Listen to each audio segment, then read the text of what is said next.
जिंदाबाद जय भारत पार्टी जिंदाबाद जोहार जय भारत आज हमने औरंगाबाद टी स्टेट में ही और आज हमने जय भारत पार्टी के नेतृत्व में विशाल एक rally road rally bike rally निकले के हैं और आदिवासी मन के उन्नयन और आदिवासी मन के विकास के क्षेत्र में जय भारत पार्टी निकल चुना है और आदिवासी मन के जो विभिन्न समस्या है समस्या समाधान के क्षेत्रों में जात मन आज जय भारत पार्टी के नेतृत्व में निकल को आगे लगे और बोले बोले जय भारत पार्टी के जिताई को आगे लेके खातिर अपने मन का आह्वान कराती जय भारत जय आदिवासी और आज 14 तारीख और आज आमार 33 नং ननाई सेरफांग MCLA इलेक्शनर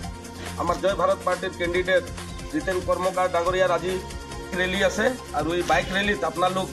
सकलोके PTC बेखी राइजक आमी आह्वान কৰিবলৈ বিচাৰিছো আপোনালোকে সকলোৱে দলে বলে ওলাই আহক আৰু আমাৰ ৰিতেন কৰ্মকাৰ ডাঙৰীয়াক দলে বলে ওলাই আহি আপোনালোকৰ বহুমূলীয়া ভোট দি আপোনালোকে জয়যুক্ত কৰক জয় ভাৰত পাৰ্টি जिंदाबाद জয় ভাৰত পাৰ্টি जिंदाबाद জয় ভাৰত পাৰ্টি जिंदाबाद।